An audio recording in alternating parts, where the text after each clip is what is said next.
E shohim se me çfarë koste e hoqi Berisha në ngratan. $250,000 në muaj ishte kostja e lobimit, sepse ata quajnë lobim, po ndërkohë që ajo është korrupsion i pastër.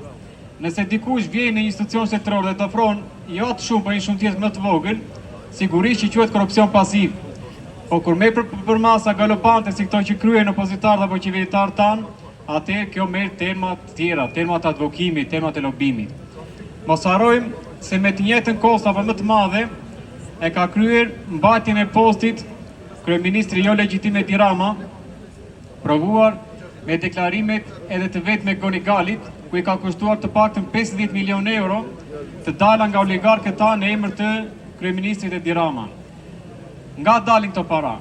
A nuk do të ishte më mirë që nëse do të ishin pak më të ndeshme ashtu se kryeministri i Kosovës dhe të mban atë standard që ka mbajtur ai me popullin e vet, a do të kishte nevojë që këta ta shisnin apo ta blinin karrikin e tyre tek ndërkombëtarët, nëse do të kishin qenë jo të korruptuar? Sigurisht që jo. Këta tregojnë se jo vetëm janë të korruptuar, por janë të zhytur në llumin dhe batakun që kanë ndërtuar me sistem 35 vjeçar. Mendoni vetëm pak, 50 milion euro me Goni Gali. Sa e ka kushtuar Berishës nga data e parë e lobimit deri në ditën e sotme? Sa nevojë kemi ne për spitale rajonale, sa nevojë kemi për qendra shëndetësore, sa nevojë kemi për rrugët të cilat nuk i bën kurrë. Filluan dhe menduan se do të bënin rrugë, të cilat nuk i ngjan gjë tjetër vetëm se kësaj fasadës mapës, po ta shkosh nga ana përpara duket bukur, por nga mbrapa është gërmav. Ashtu ishin edhe këto rrugët e tjera. Rrugët nuk e kaluan as 3 mujorin, rruga Qukës Qaflloç ka kaluar mbi 400 milion euro. Kush nga ne frekuenton atë rrugë? Jo më larg se dje po kthehesha nga Tirana dhe gjithmonë lutem që pjesa më e madhe e makinave të ndjek rrugën Qukës Qaflloç sepse vazhdoi të ndjek njëjtin itinerar, atë të rrugës së Prenjasit. Jo sepse kam ndonjë lidhje me Prenjasin, po sepse ajo rrugë nuk plotson as standardet më minimale. Ajo është rrugë e vdekjes, jo me rrugë kombin. Ajo nuk mund të shërbejë si korridori 9. Ajo është rruga më e dobët sikurse të gjitha rrugët e tjera që kanë ndërtuar kjo qeveri. Të gjitha këto investime, nëse do të përktheheshin në kontribut për shtresat sociale, nëse do të ktheheshin në kontribut për sistemin arsimor, atë shëndetësor dhe atë të fondit pensioneve, sigurisht nuk do të ishin këta ku jemi.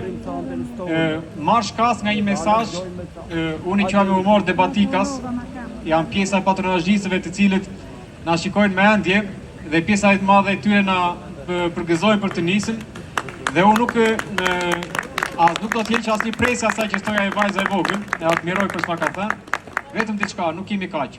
Jemi shumë më shumë. Pjesa më e madhe atyre debatikasve që kanë shkuar sot në antimitingun e Ramës, kanë shkuar me të vetmin qëllim që të mbajnë vendin e punës. Kanë shkuar me të vetmin qëllim që ajo rrogë e cila ushqen 4 frymë në shtëpi të mos largohet nga duart e tyre, sepse këta kanë treguar që janë të pamëshirshëm.